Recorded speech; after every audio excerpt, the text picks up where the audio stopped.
When I was young, I was taught that if I was ever torn between two different options, if I ever had a decision to make, I should toss a coin. Not because I should obey the results of the coin toss, but because while the coin was in the air, I would know instantly in my heart and in the back of my mind what I really wanted it to do. So, or, once the coin is flipped and you get the results, if you were disappointed by the result you got, you really wanted the other one. Or if you were really glad about the results, then that's what you really wanted, right? So I have held on to this my whole life. My whole life I've always done this. I've just said to myself, make a decision, and then I will know in my heart if I'm happy with that or not. I'm bringing it up now because I asked on Instagram if I should sew with the green fabric or the red fabric today, and you all said green, and I realised that when the poll said green, I actually wanted to do red, so I'm sewing with red today.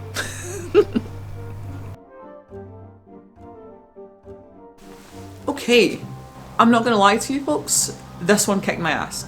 This project took so much more out of me than I expected it to, and I had expected it to be tricky. I went into this one knowing that I was setting myself up for something that was going to be a challenge. But I'm still learning. I'm still a beginner at sewing. I'm still very, very much a beginner at tailoring. I've only ever made one waistcoat before, and I made it about a month ago. There's a video of that up. And I decided that I was going to basically do it again, but with a slightly more complicated pattern. So the design for this project was based on this waistcoat that I've seen around the internet. I think I have seen this sold on Lolita fashion resale websites and like Taobao type resellers. I couldn't tell you who actually makes it or where would be reliable to buy the original because I'm not doing that.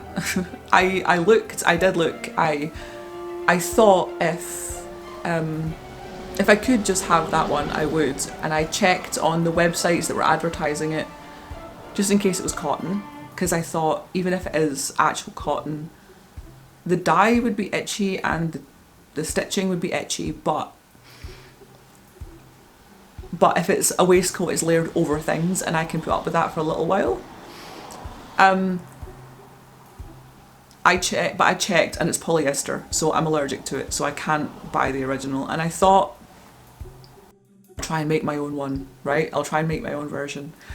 So, like a good little artist, I drew my version of it, because the first step of any process for me is to draw what I'm going to do, just to get it in my mind nice and clear.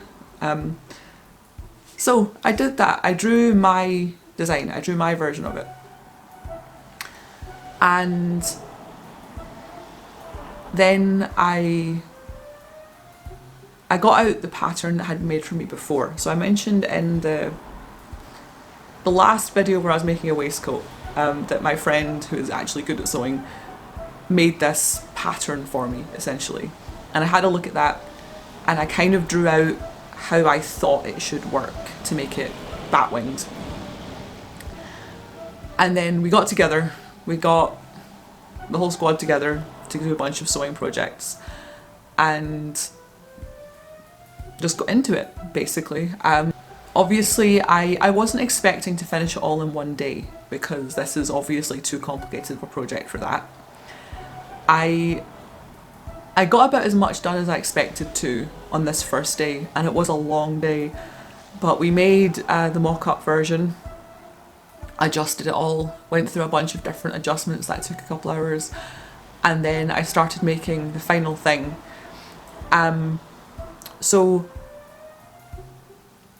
the fabric I'm using for the actual waistcoat is some old curtains. The red part is and it's old curtain material. And because it was quite thin, I wanted to double layer it. So I basically just cut out 2 of each and then sewed them together. And I knew in my head that that meant I was going to need to make them bigger, because you were going to lose the seam allowance on each side before you even started, so you kind of needed double seam allowance.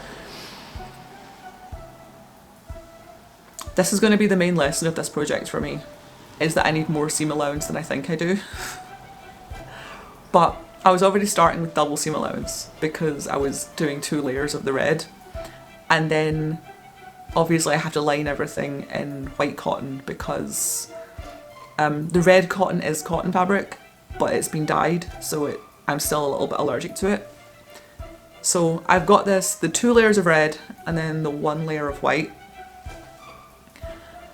And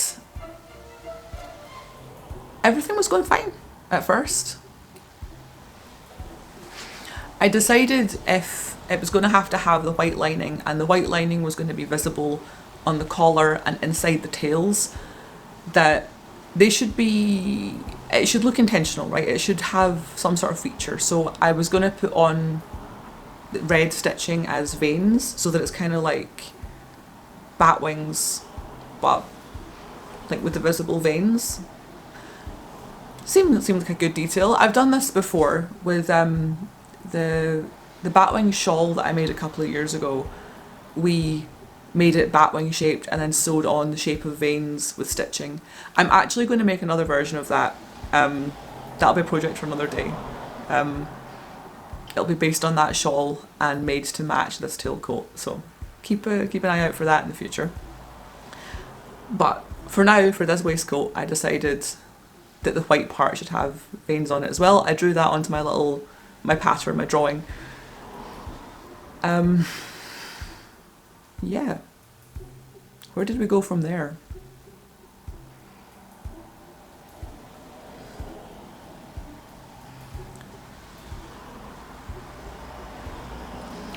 I kept working at it. I knew this was going to be complicated. So we didn't get it finished. Obviously, we didn't get it finished on the first day. I wasn't expecting to.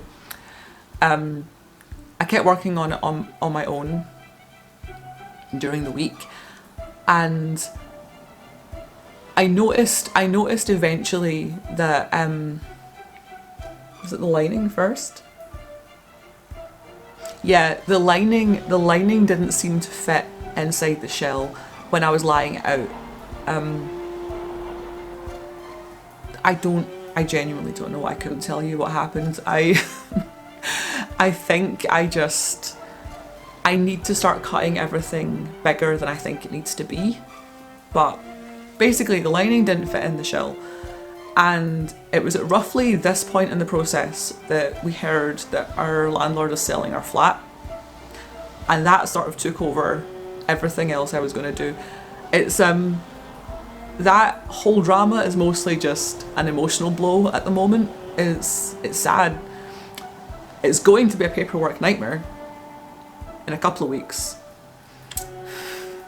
And then after that I'm going to have to actually move, which will be a whole other nightmare. So I don't know how regular videos will be this winter, but we'll find out. But right now, and while I was working on this, it was just sort of an emotional shock. So I didn't do any work on this project for a couple of days there.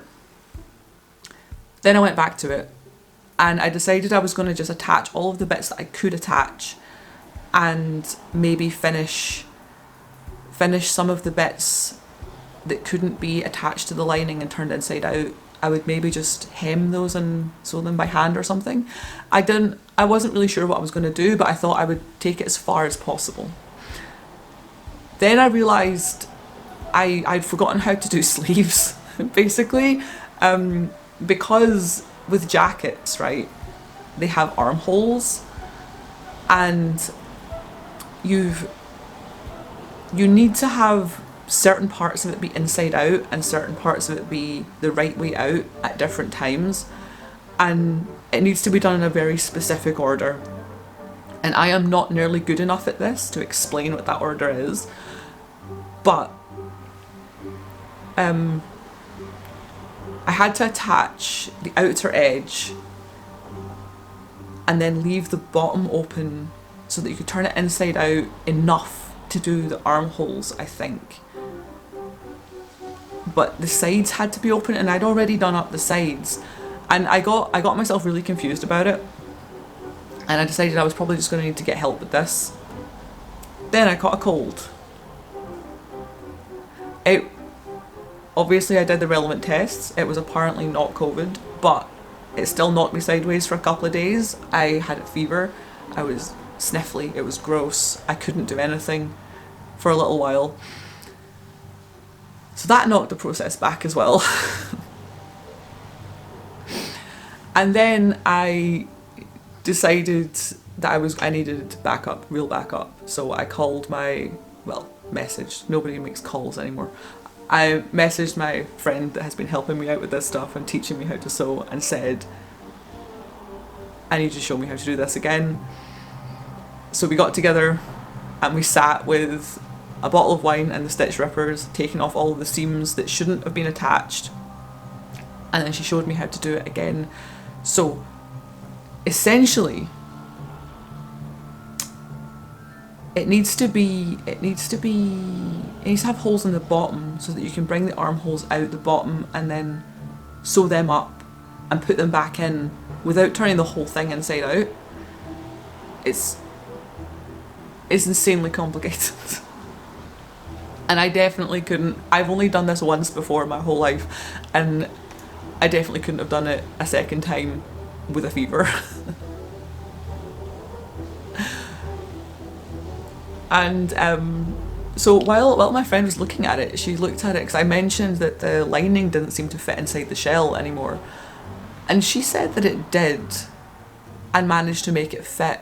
So I'm just sort of double confused. I don't know what I did wrong there, but hey, it works. It works. This was fun, and it was a huge learning curve, and I am really glad that I did it because I understand things slightly better now. I still don't think I fully understand the way the sleeves work and the order that things need to be inside out or the right way round. I don't fully understand it yet. I think I could learn it if I keep doing it, and I probably will. But for at least the next month or so, I want to work on simple things. Some simple projects, please. And the thing is, I do like the result. I like the waistcoat that I ended up making, but I don't think it looks like the one I was trying to do a version of. So I might still try and do a version of that, but that's gonna have to be a problem for another day. I was really, really tense about getting this done because I want to wear it to Gulling and Guising, which is the Lolita fashion event in Edinburgh. By the time you're watching this, that event will be past and gone, and my vlog of it will be up soon, probably. If I do this in the order I think I'm going to do this. When you're watching this video, the event will be over and the vlog of it will be next week. If you're watching this far in the future, the vlog's probably already up.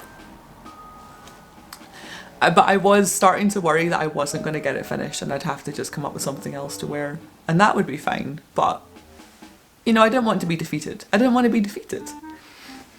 But it's done. So here we go. You'll notice that in the original drawing that I did of it, I styled it with striped trousers. I had 100% planned to make those. I actually sat yesterday and did a mock-up of the trousers, and it did not go well. It didn't go well, and I think I could do it again if I had more time, but I definitely don't have time to make them before the event now. So maybe that's a project for another day. I might try and make them next week and wear them for actual Halloween. I don't know. Keep an eye out for that as well, because that'll be another future video. How is your October been going? Do you have Halloween plans? I hope you're enjoying Goth season. I have had the busiest month. It is always busy because October is Goth busy season. Anyway, look after yourselves, look after each other, support me on Patreon, because patrons get to see everything first, along with extra stuff and behind the scenes things and early access to all sorts of stuff. I also announce events that I'm going to be at on Patreon sometimes early. Look after yourselves, look after each other. Happy Halloween.